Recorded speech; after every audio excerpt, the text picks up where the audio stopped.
Agora vamos estudar o capítulo 5, referente ao carregamento transversal em vigas.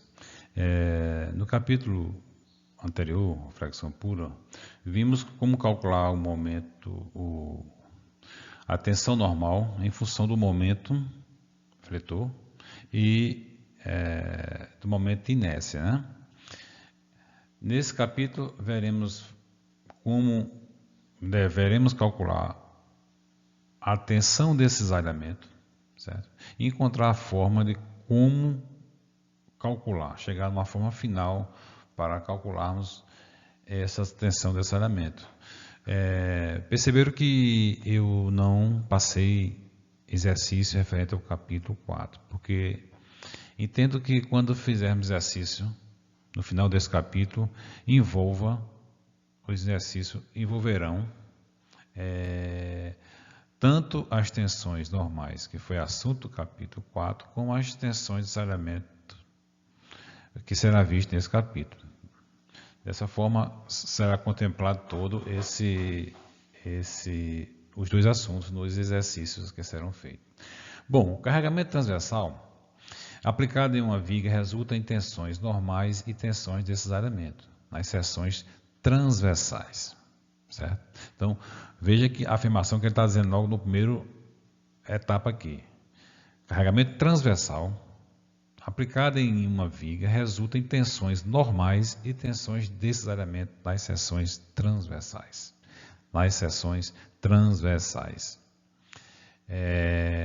Então, para isso, a gente vê que diz o seguinte: a distribuição de tensão normal e desse cisalhamento satisfaz as condições seguintes. São as condições da estática, que somatória das forças na direção x é zero. Somatória das forças na direção y é igual a menos v, que é a força cortante que está sendo aplicada. As forças na direção z é zero. O momento em relação a x é zero.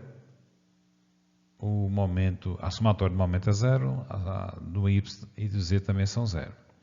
Então, uma coisa interessante para ver aqui, nas tensões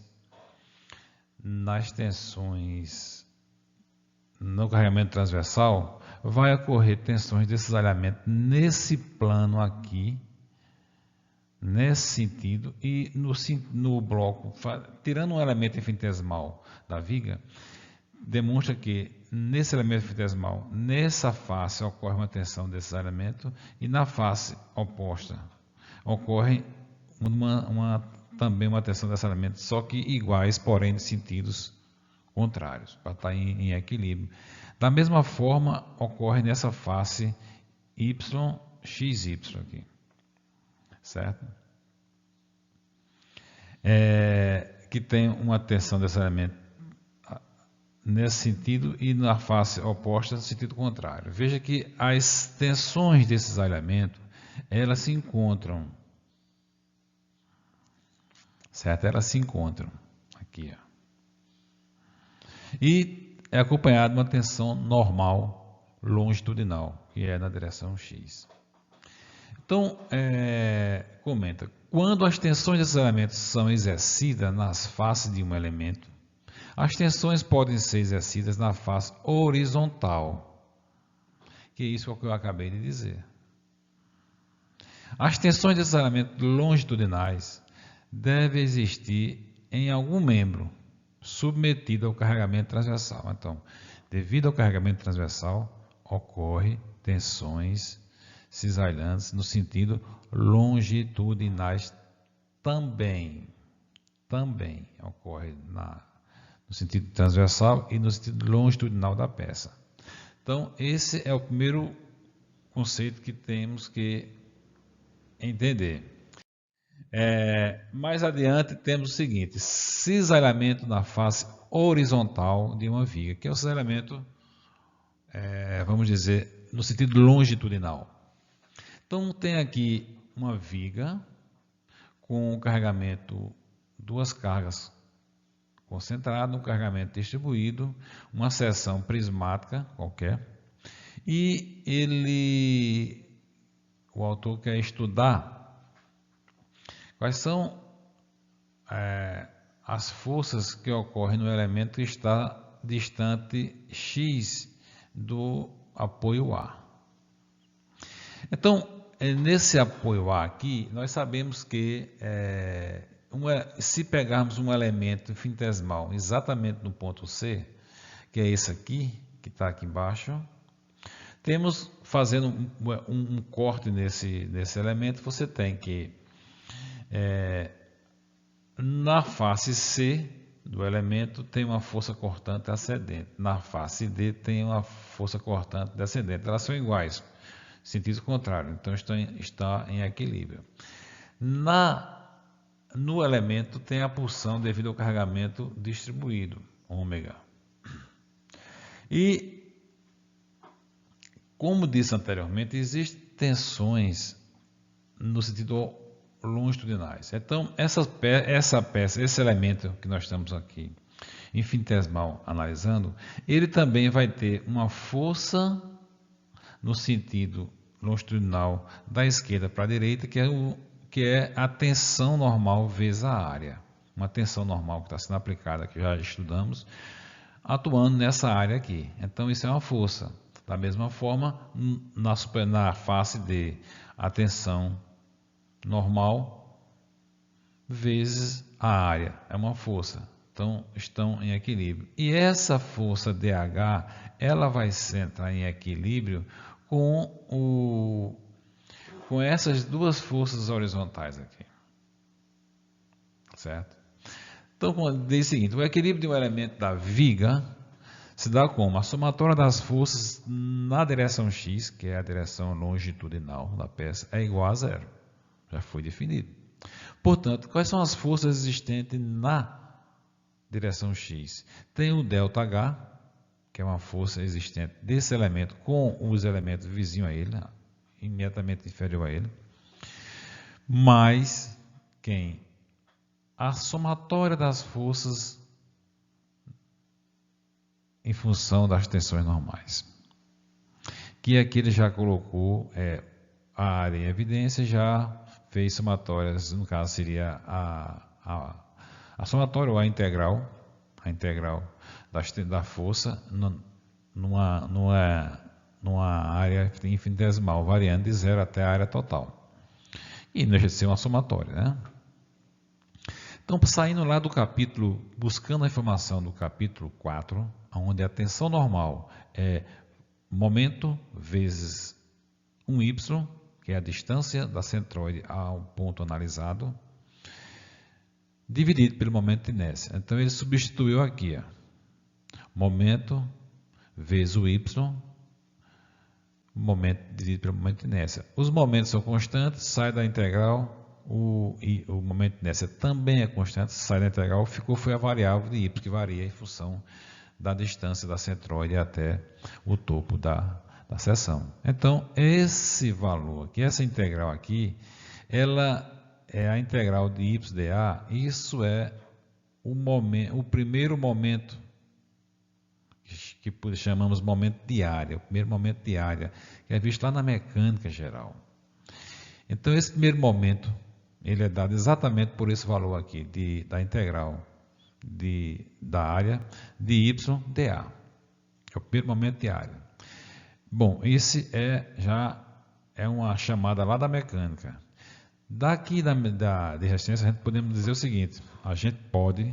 o seguinte, que a diferença do momento D menos momento C é dm dx, atuando na direção x, certo? É o diferencial do momento em relação a x em dx. Lá da mecânica também, aprendemos que esse dm dx é a cortante. É igual a cortante. Portanto, se é igual a cortante, então substitui dm dx pela cortante e dx e o ΔX permanece. Voltando agora para a equação. Essa equação aqui, dH, nós temos o quê? Que dH vai ser, quem é esse diferencial, esse MD, MC? Vai ser V V delta x sobre I.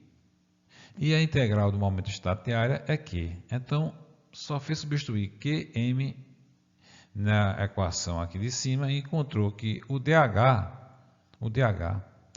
é dado pela força cortante aplicada, momento estático de área da seção, dividido pelo momento de inércia da seção, vezes a distância do elemento x aqui. O comprimento do elemento na direção x que estamos trabalhando. Então, isso aqui é a força que atua na direção x, o ΔH. Agora, se pegarmos agora o ΔH e dividir por ΔX, ou seja, força, ΔH é a força, dividido pela unidade de comprimento, a gente vai ter força por unidade de comprimento. Certo? E fazendo isso aí, nós temos bom, cortando ΔX por x, só vai nos restar o V, que é a cortante, primeiro momento estático, que é o momento estático de área, e o momento de inércia. Isso aqui chama-se fluxo de cisalhamento, que a sua unidade vai ser Newton por unidade de comprimento. Então, nós partimos de um carregamento transversal, definimos que existe uma força, vamos dizer, cortante na seção transversal, no plano longitudinal, que é o ΔH, encontramos o valor de ΔH, aplicando os conhecimentos da estática, chegamos que o ΔH seria dado por essa expressão que leva-se basicamente o carregamento aplicado e as propriedades geométricas da área, que é o primeiro momento de área e o momento de inércia, e o comprimento do elemento, que é o ΔX. E chegamos ao fluxo desse cisalhamento. Esse fluxo desse cisalhamento, ele é importante, porque daí você trabalhar com vigas de madeira, você pode fazer uma viga de madeira construída de algumas pedras, de algumas outras peças de madeira. Pode ser uma seção I, uma seção T, uma seção C, uma seção caixão fechado, caixão aberto. Então você tem, e essas seções são todas unidas por prego ou por cola. Aí você vai fazer a verificação do fluxo desse cisalhamento, ou por prego ou por cola. Assim como no concreto você faz o fluxo desse cisalhamento para dimensionar os seus estribos. Os seus estribos que vai segurar a força desse cisalhamento. Você tem as barras cilíndricas, como nós vimos no capítulo anterior, que absorve a tensão normal de tração e a do concreto de compressão, e esse fluxo lhe dá conceito para dimensionar os estribos de uma estrutura de concreto. Bom, caminhando aqui para frente, nós vamos ver o seguinte, que esse elemento que foi visto aqui, ele tem viu o elemento superior, foi o elemento superior, certo? E que vimos que o fluxo desse elemento foi dado por essa equação aqui. E se formos analisar essa porção abaixo da porção analisada, verificaremos que é exatamente igual ao que encontramos no elemento superior, a parte superior. Ou seja, o ΔH é igual, sentido contrário. Ou seja, tem que ser dessa situação para que o elemento estrutural, que seja a viga, esteja em equilíbrio estático. Então, essa é a situação que ele está pondo aqui nesse slide. Então, eu recomendo que vocês busquem o livro, ler esse capítulo no livro, para entender alguns detalhes que eu não estou dando aqui, para que vocês busquem o livro para obter maiores conhecimentos, que irá ajudar imensamente na solução dos problemas que vai ter lá mais na frente de restituição dos materiais. Assim como na vida profissional de vocês, e irá ser muito benéfico o entendimento disso aí, que poderá ser na área de construções, pode ser também na área de máquinas agrícolas, certo? Então é um conceito que eu acho que tem que ser estudado. O exercício prático para utilizarmos os conceitos vistos de cargas transversais em vigas está nesse exemplo aqui, com a seguinte definição. Uma viga de madeira é constituída por 3 peças de 20 por 100 milímetros de seção transversal, que são pregadas umas às outras. O espaçamento entre pregos é de 25 milímetros. A viga está submetida sob uma força cortante V de 500 Newton. Determinar a força cortante em cada prego. Nesse problema, a estratégia que o BIA propõe para a solução é a seguinte: determinar a força horizontal por unidade de comprimento ou fluxo de cisalhamento na superfície inferior da prancha superior. Ou seja, encontrar o fluxo de cisalhamento nessa união dessa peça com essa peça aqui em cima, exatamente nessa união dessas duas peças, porque é nessa união que o prego funciona, tem a função de unir, e depois calcular a força de cisalhamento. Então, para a solução do problema, precisamos encontrar a equação que vamos usar, é a equação de fluxo de cisalhamento, que é esse Q minúsculo, que é igual a cortante, momento estático de área e momento de inércia. Se já tem a seção, um perfil I, formada com 3 peças de madeira, que são unidas entre si, a união dessa peça aqui com esta outra aqui vai ter um prego fixando as duas, assim como embaixo.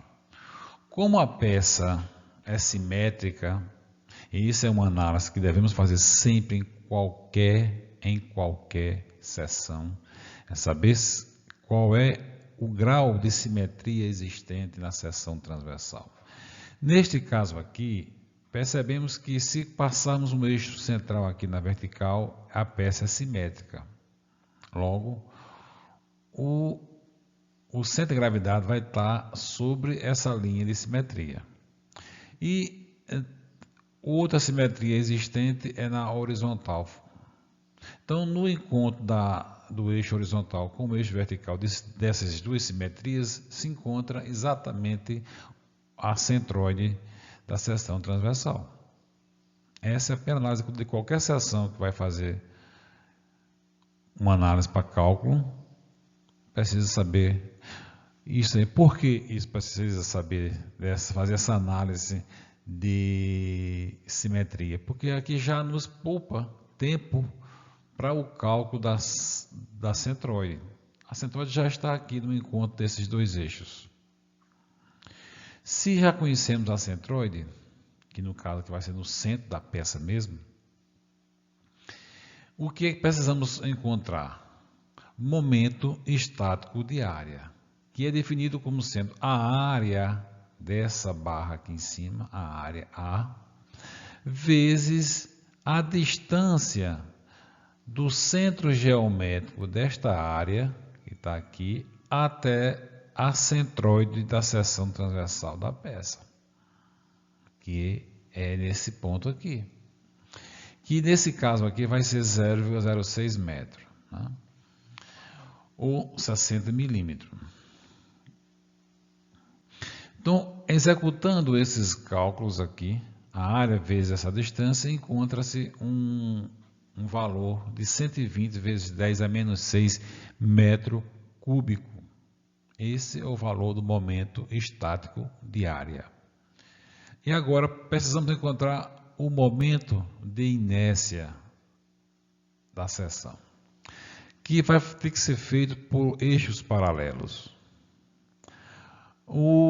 Para eixos paralelos, primeiro vamos executar o cálculo dessa barra central aqui, essa barra central,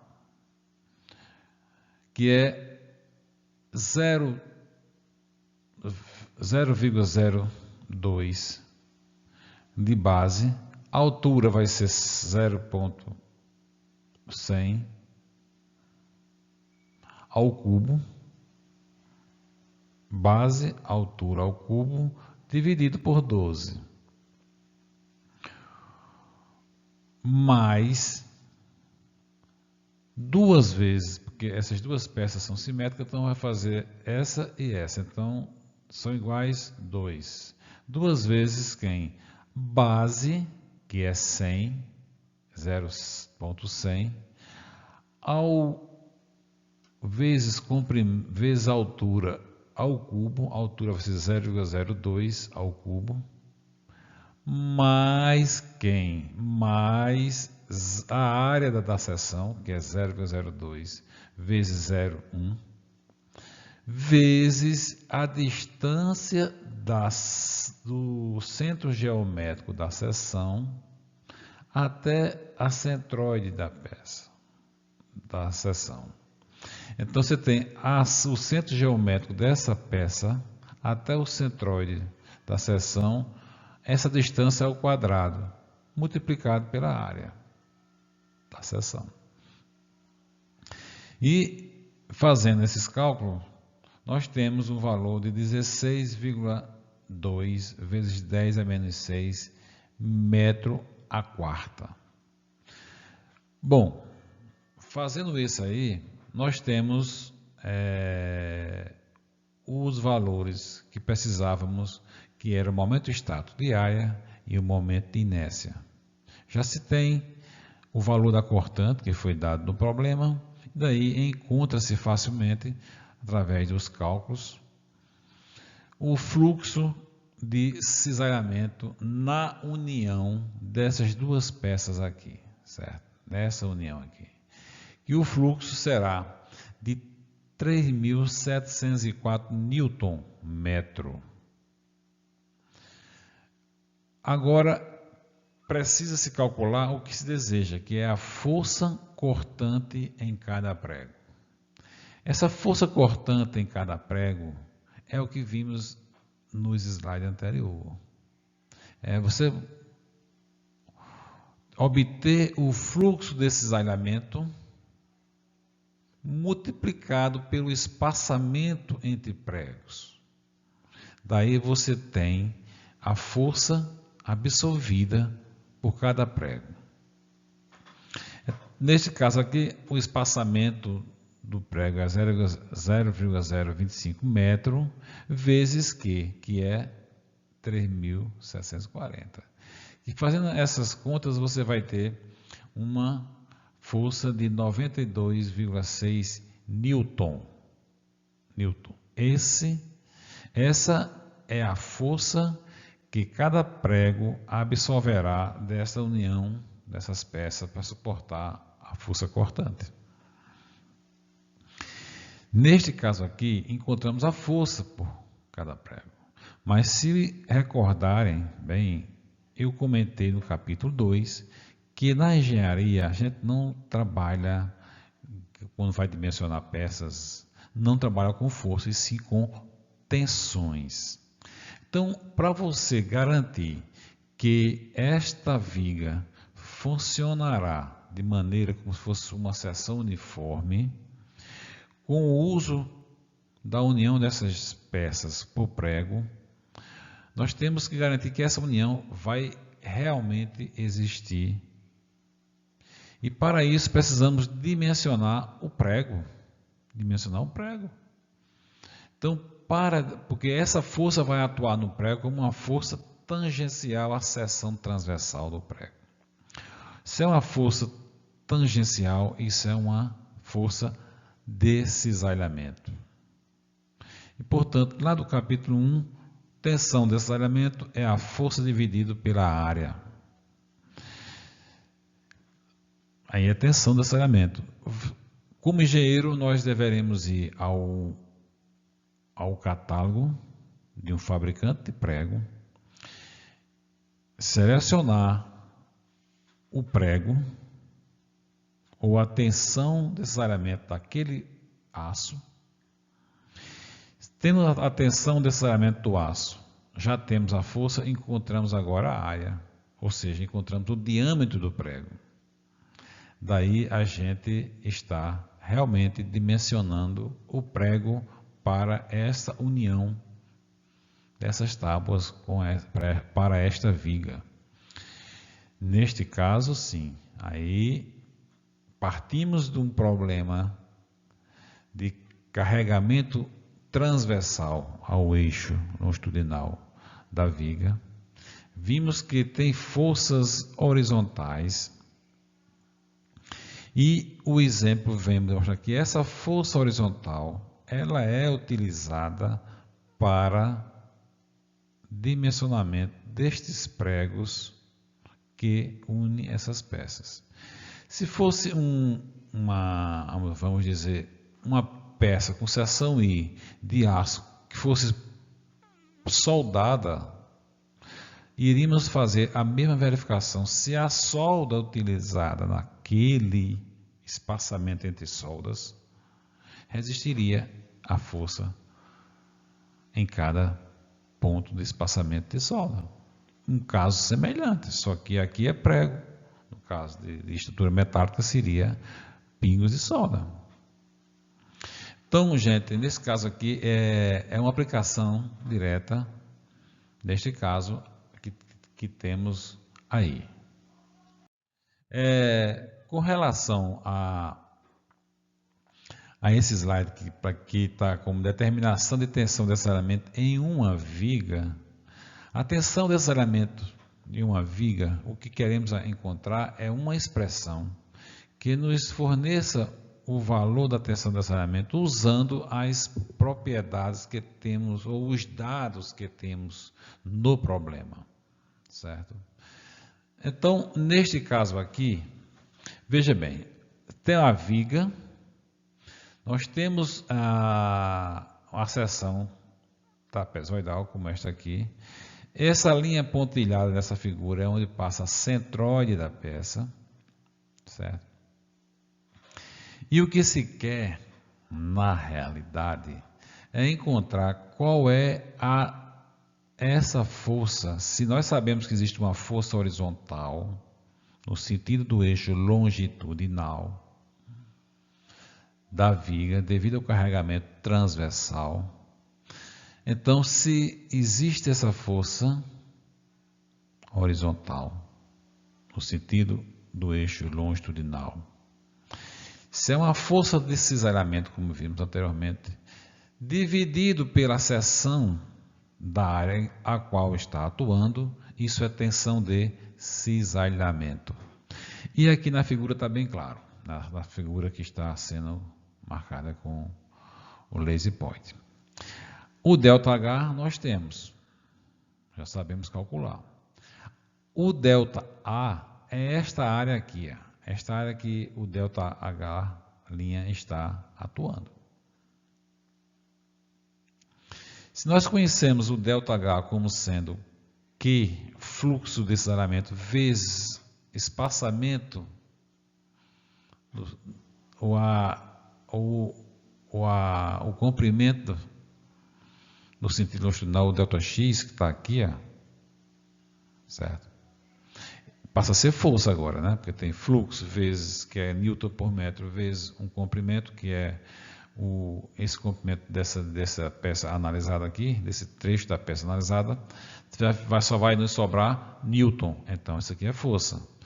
Dividido pela seção da área. A seção vai ser quem? ΔA, que é essa áreazinha aqui. Então, arrumando, substituindo o ΔA agora, substituindo os valores ΔA e o valor de Q, nós temos quem? O Q é V, a cortante, momento de inércia de área e o primeiro momento de área e o momento de inércia da seção. O ΔX está multiplicando para cá, dividido por quem? Pela área. Quem é a área dessa seção? É o T, que é essa espessura da peça, o T, espessura da peça, vezes o comprimento, que é ΔX. Então, T, ΔX é o A aqui, essa áreazinha aqui. E agora, torna-se mais simples, porque matematicamente podemos cortar ΔX por ΔX, o que vai sobrar vai ser quem? A cortante, momento de área, dividido pelo momento de inércia, vezes a espessura da peça. Logo, encontramos uma expressão que calcula a tensão desse cisalhamento médio numa seção transversal de uma viga com carregamento transversal ao seu eixo longitudinal. Então, na superfície superior e inferior da viga, a tensão desse cisalhamento XY é zero. Nesse topo aqui, o tal de XY e o tal de YX são zero. Desde que nas extremidades superior e inferior das seções transversais, tanto aqui nessa seção superior como na seção inferior, essas tensões de cisalhamento são zero. Na realidade, o que está querendo nos dizer é para a construção do diagrama de tensões de cisalhamento, temos essa configuração aqui, aonde no centro, na centroide da peça, ocorrerá a maior tensão de cisalhamento e nas extremidades, no topo e na base, a tensão de cisalhamento é nula, é zero. Neste exemplo aqui é um exemplo para uma seção retangular, que fica fácil de fazer os cálculos rápidos. Também retangular porque a maioria das vigas em concreto armado são retangular e até mesmo de madeira é retangular. Em algumas aplicações que têm outra seção diferente. Então, para as vigas retangulares estreitas, ou seja, onde a base é menor do que a altura, em torno de 3 vezes menor do que a altura, a tensão desse cisalhamento passa a ser quem? Aí você vai fazer essa consideração aqui, que é a tensão desse cisalhamento. Se admitirmos que a tensão desse cisalhamento é o V, o que ele fazendo a relação do que? Da área, aquela forma da área, e o momento de inércia e o B, arrumando tudo isso aí, trazendo para cá, certo? Se tem, colocando o valor de V, que está aqui, o V não alterou, o valor de Q, substituindo Q como sendo base, que é B, vezes a altura, que é H, certo? É a área, vezes a distância do centro geométrico da peça até o centro do momento, o centro de inércia da peça, que é o CG, que é isso aqui. Fazendo aí, você vai cortando, aí tem aqui o centro de inércia da peça, vai ser esse Y. Arrumando, botando essas expressões detalhadamente. O B passou a ser o T, né? Então, arrumando essa situação aí, vocês vão chegar numa expressão que tem exatamente essa configuração aqui para uma seção retangular. Então, quando é que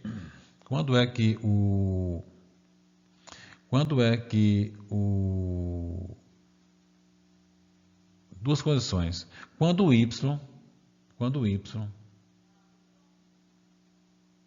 certo?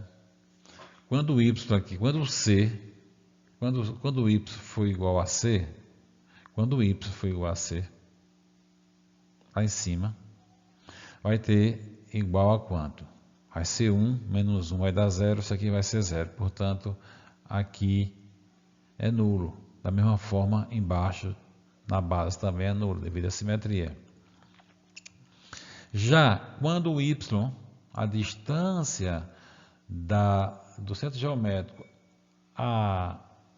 ao centro de gravidade da seção for 0, ou seja, está coincidindo aqui em cima, o y for 0, se isso aqui é 0,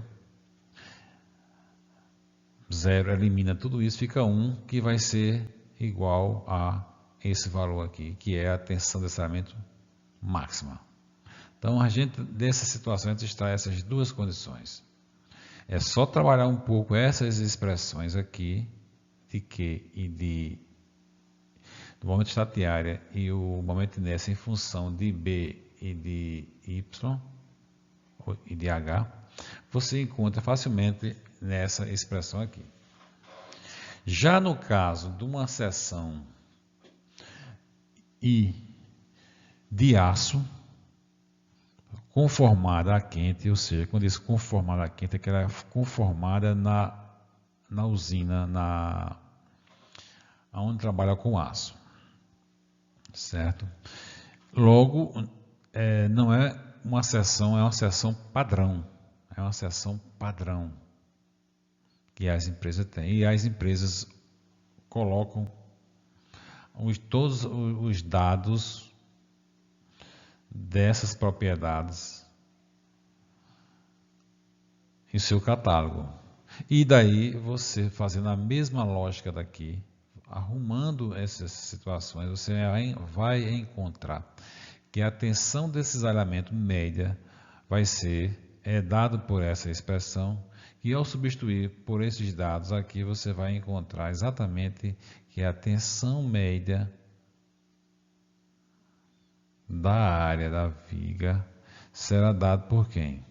Por a cortante dividido pela área da viga, que é essa área aqui toda aqui, né?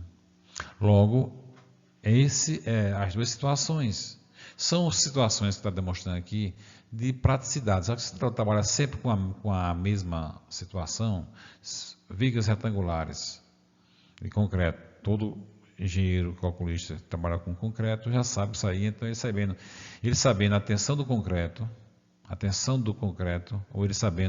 ou sabendo o esforço cortante, estabelece qual é a seção do concreto, ele já sabe qual é a tensão máxima que o concreto, que essa seção suportará. E daí, confere, é igual ou não à tensão admissível do concreto. Isso aqui é a tensão de serviço. É igual ou não à tensão. Ele tem que ser menor, no máximo igual à tensão admissível do concreto. Esse é a rapidez que tem no problema para análise. É uma rapidez para você entender que existe a tensão desse elemento e você pode utilizá-la para ter a ideia rápida e estimar se para aquela força cortante a tensão desse elemento funciona, vai suportar pelo material que é construída a peça, a viga. Nesse caso agora, basicamente termina aqui esse capítulo, né? Muito, muito sucinto, porque depende desse capítulo muita informação, a informação para que vocês leiam o livro-texto, que é o livro de restrição dos materiais do autor Beer e Johnson, que leiam e atentamente, prestando muita atenção nos pormenores nessas deduções. Porque ao ter conhecimento dessas informações particulares, muito peculiares desse assunto, lhe ajudará a entender e a responder problemas que terão mais adiante.